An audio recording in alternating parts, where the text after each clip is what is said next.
Good morning students, ये आपका part 8 video इस चैप्टर का। पार्ट 8 वीडियो में प्रश्नावली 1B पे है और क्वेश्चन नंबर है 9।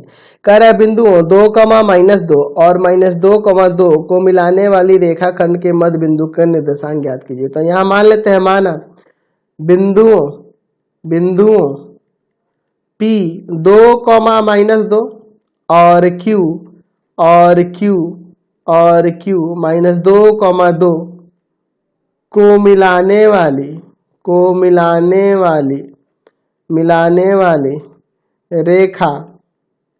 रेखाखंड का मध्य बिंदु क्या मान लेते हैं? R है। ठीक है, यानी कहने का मतलब कि P बिंदु दिया है जिसका निर्देशांक है आपके पास 2, -2 और एक बिंदु Q है जिसका निर्देशांक है -2, 2। तो इन दोनों को मिलाने वाली रेखा यानी कि यह रेखाखंड PQ का मध्य बिंदु निकालना है, का मध्य बिंदु R है। तो R चूंकि यहाँ पे मध्य बिंदु है P और Q का, तो यहाँ पे R का निर्देशांक निकालने के लिए आप यहाँ सिंपल मध्य बिंदु सूत्र लगा दो। तो क्या होता है x1 + x2/2 और कॉमा देखिए y1 यानी कि -2 + 2/2।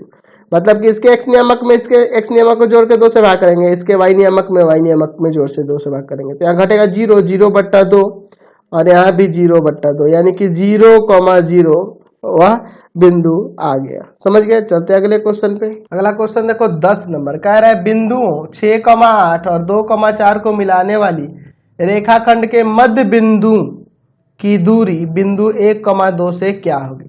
चलिए इसको ना मैं एक काम करता हूं, एक बिंदु को P मान लेता हूं जिसका निर्देशांक है आपके पास 6, 8 और दूसरा बिंदु मैं Q मान लेता हूं जिसका निर्देशांक है 2, 4। इन दोनों को मिलाने वाली रेखाखंड का मध्य बिंदु R मैं ले लेता हूं। ठीक है, और एक बिंदु अलग से एक बिंदु S ले लेता हूं जिसका निर्देशांक है 1, 2। तो इसकी यहां से दूरी निकालनी है, यहां से इसकी दूरी क्या होगी, यही हमें RS दूरी निकालनी है। तो यहां मान लेंगे फिगर के अनुसार, माना बिंदुओं P 6, 8 और Q जिसका नियामक है 2, 4 को मिलाने वाली रेखाखंड का मध्य बिंदु R है। अच्छा, तथा S 1, 2 एक अन्य बिंदु है। तो हमें क्या करना है, इसी बिंदु से इस बिंदु की दूरी निकालेंगे। तो पहले R का निर्देशांक निकालेंगे ना मध्य बिंदु सूत्र से। R का निर्देशांक तो क्या हो जाएगा आपका 6 + 2/2 और 8 + 4/2, 8 + 4/2। ठीक है, 8 प्लस है, क्या हो जाएगा यहाँ पे, तो 8/2 और यहाँ हो जाएगा 12/2। काट दो यहाँ पे 4 बार में, यहाँ 6 बार में, यानी 4, 6 इसका निर्देशांक आ गया 4, 6। तो यह RS दूरी सूत्र से निकाल दो, क्या आ जाएगा √4 - 1 का होल स्क्वायर प्लस 6 - 2 का होल स्क्वायर। यहाँ घटेगा 3, 3 का स्क्वायर 9, यहाँ घटेगा 4, 4 का स्क्वायर 16, √25 यानी कि 5 इकाई यहाँ से इसकी लंबाई आ गई। यही निकालना था हमें। चलते हैं नेक्स्ट क्वेश्चन पे। क्वेश्चन नंबर 11 देखिए, कह रहा है कि बिंदुओं 3, 4 और K, 7 को मिलाने वाली रेखाखंड का मध्य बिंदु x, y है, जहां 2x + 2y + 1 = 0। यहाँ x, y में एक संबंध दिया है, तो K का मान निकालना है। चलिए देखते हैं। एक बिंदु मैं यहाँ P मान लेता हूँ जिसका नियामक है 3, 4। एक बिंदु Q मान लेता हूँ जिसका नियामक है K, 7। अच्छा, इन दोनों को मिलाने वाली रेखाखंड का एक बिंदु मध्य बिंदु जो है ना वह x, y उसका नियामक है। तो इसे मैं R मान लेता हूँ, R जिसका नियामक है x, y। यहाँ मान लेता है कि माना बिंदुओं P 3, 4 और Q K, 7 को मिलाने वाली रेखाखंड रेखाखंड का मध्य बिंदु आर एक्स वाई है। ठीक है, मैं इस बिंदु को मान लेता हूं कि यह जो है इसका मध्य बिंदु है।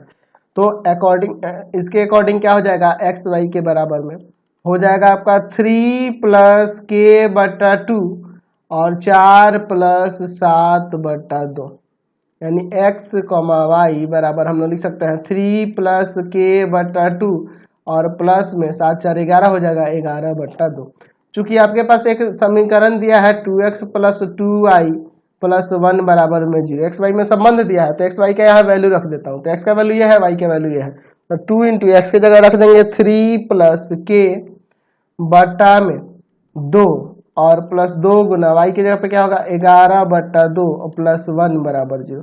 2 से 2 कट जाएंगे ना दोनों जगह, 3+k + 11 दूना 22 और +1 बराबर 0। तो 22 1 23 और 23 और 3 हो जाएगा 26, k + 26 बराबर 0, यानी k का मान -26 आ जाएगा। समझ में आया ना। सॉरी मैंने यहाँ गलती कर दी, देखो यहाँ 2 से 2 कटा, सिर्फ 11 ना होना चाहिए, मैंने 22 कर दिया, इसको मैं सुधार कर देता हूँ, यहाँ पे मैं 11 कर देता हूँ। चलिए इसको फिर से यहाँ से लिख देते हैं, ठीक है। चलिए ध्यान नहीं दिया मैंने, 3+k और प्लस में यहाँ पे 11 + 1 बराबर 0, तो k + 11 1 12 12 और 3 15 बराबर 0, यानी k बराबर यहाँ से -15 आ जाएगा। समझ गए। क्वेश्चन नंबर 12 देखो, कह रहा है रेखाखंड ए बी का मध्य बिंदु 2,4 है, ए का निर्देशांक 5,7 दिया है, तो बी का निर्देशांक निकालना। चलिए देखिए, एक बिंदु ए है जिसका निर्देशांक आपके पास दिया है 5,7 और एक बिंदु बी है, इसी का निर्देशांक हमें निकालना। तो इसका निर्देशांक x, y मान लेता हूं मैं। अच्छा, इन दोनों को मिलाने वाली जो रेखाखंड है ए बी, उसको मैं खींच देता हूं। ठीक है, तो रेखाखंड ए बी हो गई। अच्छा, इसके ए का निर्देशांक दिया हुआ है, बी का निर्देशांक हम लोग x y मान लिए। यहाँ पे मध्य बिंदु जो है मैं यहाँ पे कुछ मान लेता हूँ, p मान लेता हूँ 2,4। ठीक है, यहाँ मान लेते हैं, माना बिंदु b का निर्देशांक x, y है। ठीक है, तो आप मध्य बिंदु सूत्र लगाओगे तो हो जाएगा 5 + x/2 और 7 + y/2 बराबर में 2,4। यहाँ से अलग अलग कर दो, 5 + x/2 बराबर में 2 और 7 + y/2 बराबर में 4। यह जाके गुना करेगा तो 5 + x बराबर में 4, यानी x बराबर -1 आ जाएगा, और 7 + y बराबर 8, यानी y बराबर यहाँ से 1 आ जाएगा। तो b का निर्देशांक आ गया, b का निर्देशांक, बिंदु b का निर्देशांक क्या हो जाएगा -1,1। एक्स वाई ही ना था। चलिए अगला क्वेश्चन देखो, 13 नंबर का रहा है, किसी त्रिभुज के एक शीर्ष के निर्देशांक दिए हुए हैं 1,1 और उनसे गुजरने वाली भुजाओं के मध्य बिंदुओं के निर्देशांक दिए हुए हैं। तो त्रिभुज के 2 शीर्षों के निर्देशांक, अन्य 2 शीर्षों के निर्देशांक आपको निकालने हैं। चलिए समझिए, यहाँ पे ए बी सी, मैं एक त्रिभुज मान लेता हूँ ए का निर्देशांक यहाँ 1,1 है, यह इसको। अच्छा, ये 2 अन्य इनसे गुजरने वाली भुजाओं का मध्य बिंदु दिया हुआ है, यहाँ पे P -2,3 और Q जो है आपका 5,2 है। ठीक है, जैसा चित्र में देख रहे हैं। मैं B का निर्देशांक XY मान लेता हूँ और C का निर्देशांक कैपिटल XY मान लेता हूँ। चलिए यहाँ लिखते हैं कि माना त्रिभुज ए बी सी में P और Q क्रमशः ए बी और ए सी का मध्य बिंदु है,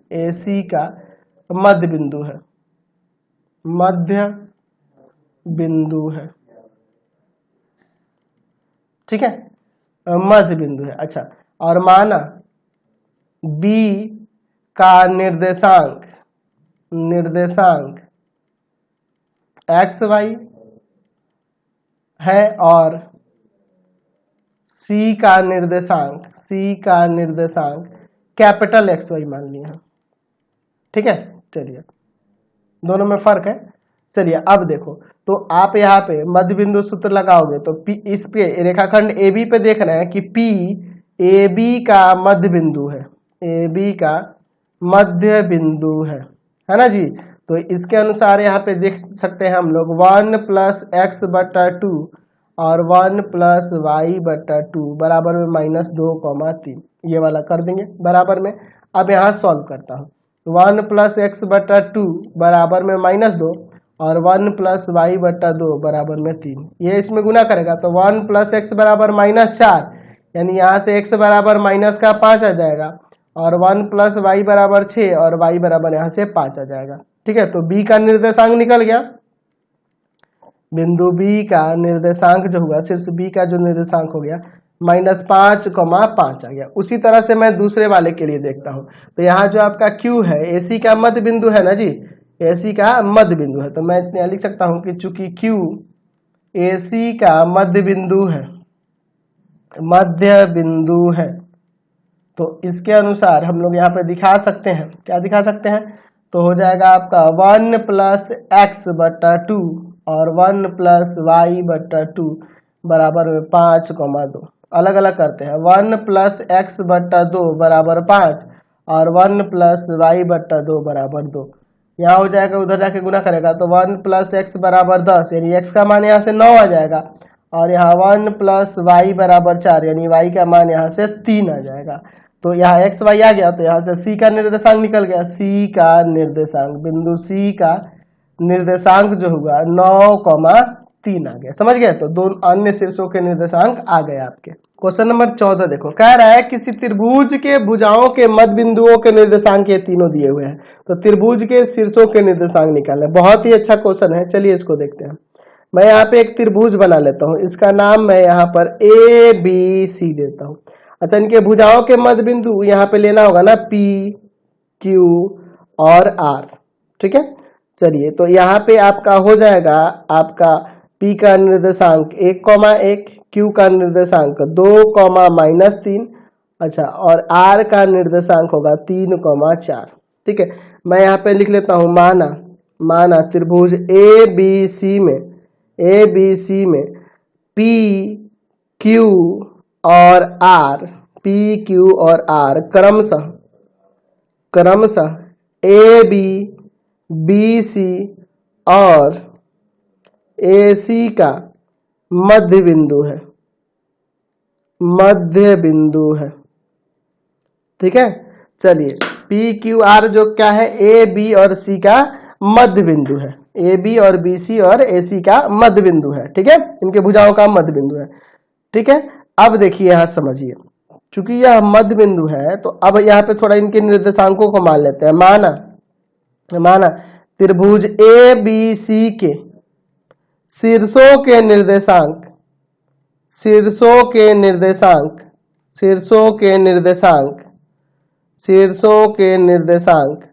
क्रमशः x1y1, x2y2 और x3y3 है। यह हम लोग मान लेते हैं, यानी यह है आपका x1y1, यह है आपका x2y2 और यह है आपका x3y3। थोड़ा ये आपका लंबा बनेगा लेकिन बहुत ही इजी है क्वेश्चन। चलिए थोड़ा सा लंबा होगा लेकिन अब ध्यान से बनाना। चलिए एक एक करके, क्योंकि PAB का मध्य बिंदु है तो यहाँ पे आप देख लो मध्य बिंदु सूत्र से, मध्य बिंदु सूत्र आपको पता तो है ना जी, मध्य बिंदु सूत्र। चलिए वैसे मैं लिख सकता हूँ, चाहे कोई जरूरत नहीं है, मध्य बिंदु सूत्र से ऐसे सीधे लिख देता हूँ। चूंकि PAB का मध्य बिंदु है, AB का मध्य बिंदु है, तो आपका हो जाएगा यहाँ से x1 प्लस x2 बटा 2 और y1 प्लस y2 बटा 2 बराबर में 1,1, यही ना हो जाएगा। चलिए अब इसको थोड़ा सा सॉल्व करते हैं। तो यहाँ से हो जाएगा x1 प्लस x2 बटा 2 बराबर 1 और y1 प्लस y2 बटा 2 बराबर 1। तो यहाँ से आप देखो, यहाँ से ये जाके इधर गुना करेगा तो x1 प्लस x2 बराबर में 2, पहला समीकरण। अच्छा, y1 प्लस y2 बराबर 2, यह भी हो जाएगा आपका यह दूसरा समीकरण। उसी तरह से चूंकि यहाँ पे आप देखो Q BC का मध्य बिंदु है, BC का मध्य बिंदु है, तो इसके अनुसार आप लिख सकते हैं x2 प्लस x3 बटा 2 और y2 प्लस y3 बटा 2 बराबर में 2 -3, 2 -3, यही ना दिया हुआ है आपके पास क्यू का निर्देशांक। तो यहां भी अलग अलग कर दीजिए, x2 प्लस x3 बटा में 2 बराबर 2 और y2 प्लस y3 बटा में 2 बराबर -3। ये जाके उधर गुना करेगा तो यहाँ से x2 प्लस x3 बराबर 4, इसे समीकरण 3 मान लेते हैं। और यहाँ से y2 प्लस y3 बराबर -6, यह समीकरण इसे 4 मान लेते हैं। चलिए अब चलते हैं, चूंकि R AC का मध्य बिंदु है, AC का मध्य बिंदु है, तो इसलिए यहाँ पे हो जाएगा आपका x1 प्लस x3 बटा 2 और y1 प्लस y3 बटा 2 बराबर में 3,4, जो दिया है R का निर्देशांक।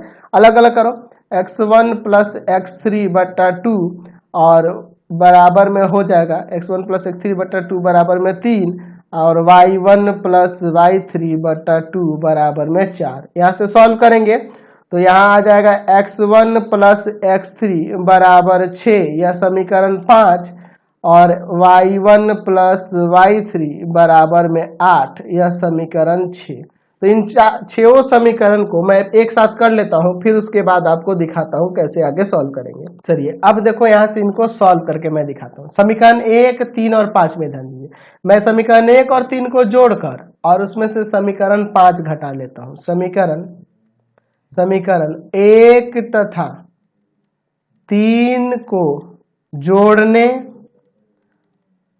तथा और समीकरण 5 को घटाने पर, चलिए ध्यान से देखना, इसको जोड़ रहा हूं, x1 plus x2 plus x2 plus x3 और इसको घटाएंगे x1 माइनस x3, हो जाएगा 2 प्लस 4 माइनस 6। यहाँ देखो x1 से x1 कट जाएगा, x3 से x3 कट जाएगा, 2x2 बराबर में 4 2 6 6 में से 6 गया 0, यानी x2 बराबर आ जाएगा 0 बट्टा 2 यानी कि 0। x2 का मान 0 हुआ, तो अगर x2 का मान 0 हुआ यहाँ रखोगे तो x1 कितना आ जाएगा आपका 2 आ जाएगा, x1 बराबर 2। अच्छा अब इसमें आ जाओ, आप x1 आपके पास 2 आ गया, तो समीकरण 5 में अगर x1 की जगह 2 रखोगे तो x3 का वैल्यू कितना आ जाएगा, x3 का वैल्यू आपके पास 4 आ जाएगा। तो यहाँ से x1 x2 x3 आ गया। उसी तरह 2 4 और 6 समीकरण से, तो समीकरण 2 और 4 को जोड़ देते हैं। उसी तरह से समीकरण 2 तथा 4 को जोड़ने और समीकरण 6 को घटाने पर, चलिए देखते हैं क्या होता है। तो यहाँ हो जाएगा आपका y1 plus y2 plus y2 plus y3 और माइनस y1 माइनस y3 बराबर में हो जाएगा आपका 2 प्लस में -6 और माइनस में 8। चलिए यहाँ देखो, y1 से y1 कटा, y3 से y3, यहाँ 2y2 बराबर में क्या हो जाएगा, तो यहाँ देखो 8 6 14, 14 में से यह 2 घट गया माइनस का 12, यानी कि यहाँ से y2 बराबर आ जाएगा माइनस का 6। देखो y2 का मान -6 आ गया, अब -6 यहाँ पे रखोगे तो इधर जाके प्लस का, यानी y1 आपका 8 आ जाएगा। अच्छा और बचा y3, तो y3 निकालना है, तो y1 की जगह यहाँ 8 रख दोगे तो y3 आपका 0 हो जाएगा, y3 आपका 0 हो जाएगा। यहाँ से हमारे त्रिभुज के शीर्षक है ना, अतः त्रिभुज के शीर्षों के निर्देशांक क्या क्या हो जाएगा, तो x1 y1 था। अच्छा तो x1 y1 देखो, x1 का वैल्यू यहाँ पर आया है, कहाँ गया 2 और y1 का 8, तो 2,8। दूसरा हो जाएगा आपका x2 देखो 0 और y2 देखो, y2 यहाँ पे कितना है आपका माइनस का 6। अच्छा x3 0 और y3 आपके x3 4 है, सॉरी x3 4 और y3 0। तो ये आपके तीनों बिंदु आ गए। क्वेश्चन नंबर 15 देखिए, सेम क्वेश्चन है पिछले तरह। कह रहा है किसी त्रिभुज के भुजाओं के मध्य बिंदुओं के निर्देशांक a, b, c, d, f है, तो इनके शीर्षों के निर्देशांक निकालिए। सेम क्वेश्चन है। चलिए यहाँ पे मैं फिगर बना लेता हूँ। मैं एक त्रिभुज बना लेता हूँ, इसका नाम मैं यहाँ पर ABC देता हूँ, ABC। ठीक है, इनके भुजाओं के मध्य बिंदु दी हुई हैं। चलिए देखते हैं, इसको P मान लेते हैं, इसको Q मान लेते हैं और इसको R मानते हैं। यहाँ का निर्देशांक A, B, यहाँ पे आपका C, D और यहाँ है आपका E, F। यहाँ मान लेते हैं, माना त्रिभुज ABC में P, Q और R क्रमशः AB, BC और AC का मध्य बिंदु है, मध्य बिंदु है। अच्छा, और यहाँ मान लेते हैं, माना त्रिभुज ABC के शीर्षों के निर्देशांक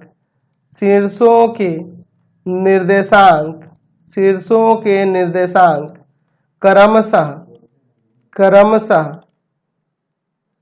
x1 y1 x2 y2 और x3 y3 है। ठीक है, चलिए समझते हैं। यह आपका x1 y1 हो गया, यहाँ आपका x2 y2 हो गया, पिछले क्वेश्चन की तरह ही है, और यह आपका x3 y3 हुआ, x3 y3।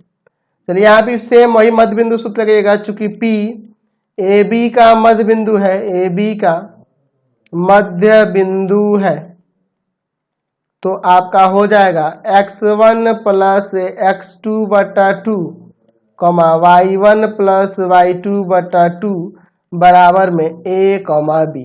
तो देखो यहाँ से मैं डायरेक्ट थोड़ा सा बनाने की कोशिश करता हूँ। इसको इसके बराबर करोगे और 2 जाके गुना करेगा तो हो जाएगा x1 प्लस x2 बराबर 2a, डायरेक्ट लिख सकता हूँ ना इतना, और y1 प्लस y2 बटा 2 बराबर b लिखोगे और b जाके उधर गुना करेगा तो 2b। एक स्टेप में बचा लिया, इसको समीकरण 1, इसको समीकरण 2, इसलिए कर रहा हूँ ना ताकि जल्दी से यह बन जाए। ठीक, अब चूंकि Q BC का मध्य बिंदु है, BC का मध्य बिंदु है, तो यहां से आप लिखोगे x2 प्लस x3 बटा 2 और y2 प्लस y3 बटा 2 बराबर में C, D। तो यहां से देखो अलग अलग करोगे तो यहां से यह 2 जाके इसमें गुना करेगा तो हो जाएगा x2 प्लस x3 बराबर में 2C, और यह इसे आप समीकरण मान लो 3, और y2 प्लस y3 बराबर में आ जाएगा 2D, यह समीकरण मान लेते हैं 4। अब चूंकि R भी AC का मध्य बिंदु है, चलिए तो यहाँ लिखता हूं मैं कि चूंकि R AC का मध्य बिंदु है, AC का मध्य बिंदु है। देखो यहाँ पे फिगर में R जो है ना AC का मध्य बिंदु है, तो हो जाएगा आपका x1 प्लस x3 बटा 2 और y1 प्लस y3 बटा 2 बराबर में E, F। ठीक है, तो आ जाएगा यहाँ से x1 प्लस x3 बराबर में 2E, समीकरण आपका यह हो जाएगा 5, और हो जाएगा आपका y1 प्लस y3 बराबर में 2F, समीकरण हो जाएगा यह 6। अब 6 समीकरण को एक साथ करके फिर हम लोग x1 y1 x2 y2 और x3 y3 निकालते हैं। चलिए उसी तरह से यहाँ पे समीकरण 1 तथा 3 को जोड़ने और 5 को घटाने पर। ठीक है, चलिए इतना काम करते हैं। पहले इसको देखते हैं, x1 x2 x3 निकालते हैं। तो हो जाएगा आपका x1 plus x2 plus x2 plus x3 और माइनस कर देंगे समीकरण 5 वाले में का x1 माइनस x3 बराबर हो जाएगा 2a plus 2c minus 2e। x1 से x1 गया और x3 से x3 गया, 2x2 बराबर में 2 कॉमन कर लो, a plus c minus e, 2 से 2 काट देते हैं, यहाँ से x2 का वैल्यू आ गया a प्लस सी माइनस ई। ठीक है, अब देखो यहाँ से x2 का वैल्यू हम समीकरण 1 में लेके चलते हैं। समीकरण 1 में x2 का मान रखने पर, ठीक है, चलिए x2 का मान रखते हैं तो क्या हो जाएगा आपका x1 प्लस x2 बराबर में 2 है ना। x2 के जगह पे क्या रखेंगे, x2 के जगह पे आ जाएगा आपका a प्लस सी माइनस ई बराबर में 2 है। तो यहाँ से x1 बराबर हो जाएगा, यह जाके उधर घटेगा तो a और माइनस का c हो जाएगा और प्लस का e हो जाएगा। ठीक है, चलिए अब इसके बाद अब फिर से हम लोग x2 का मान जो है ना, x2 का तो मान रख दिए हैं। अच्छा, समीकरण 3 में रख सकते हैं ताकि x3 आ जाए। अच्छा, x2 का मान समीकरण 3 में रख देते हैं। समीकरण 3 में या 5 में कर देते हैं। समीकरण 5 में x1 का मान रख दो, ये भी हो जाएगा। x1 का मान रखने पर चलिए तो x1 का मान यहाँ पे क्या होगा, तो x1 प्लस x3 बराबर में दिया है आपके पास 2e, तो x1 की जगह पे रख देंगे यही ना a minus c plus e।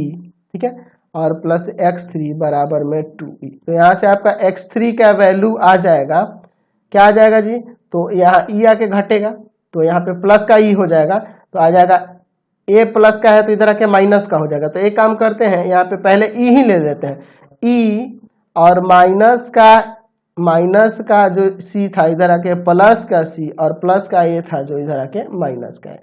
समझ गए। अच्छा, यहाँ पे x1 x2 और x3 आ गए। अब उसी तरह से समीकरण हमें बाकी जोड़ने होंगे, किसको, तो 2 4 और 6 को घटा लेंगे। समीकरण यहाँ लिखता हूं मैं, समीकरण इसे मिटा दूं क्या, जगह कम बच रहा है यार। लिखते हैं समीकरण 2 तथा 4 को जोड़ने और समीकरण 6 को घटाने पर, समीकरण 6 को घटाने पर।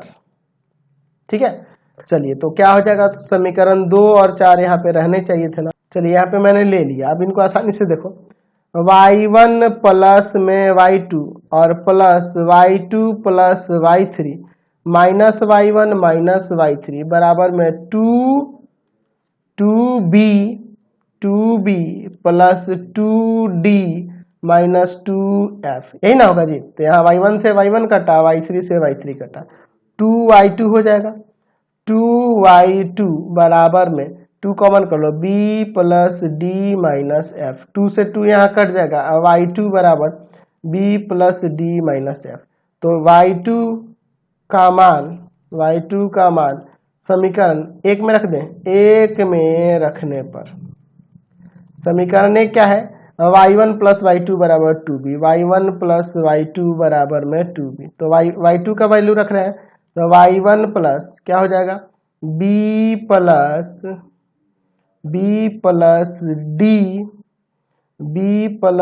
डी और माइनस f है, सॉरी ये f है ना, देखो b plus D minus f। चलिए, और बराबर में आपका 2b है, तो इन सबको ले जाते हैं उधर। तो y1 बराबर आ जाएगा b माइनस का d और प्लस का f हो जाएगा। समझ गए। चलिए अब फिर से y1 का मान समीकरण 6 में रख देते हैं। सॉरी, ये समीकरण किस में रखे थे यार, समीकरण यह 2 था और फिर समीकरण अब 6 में रख रहे हैं।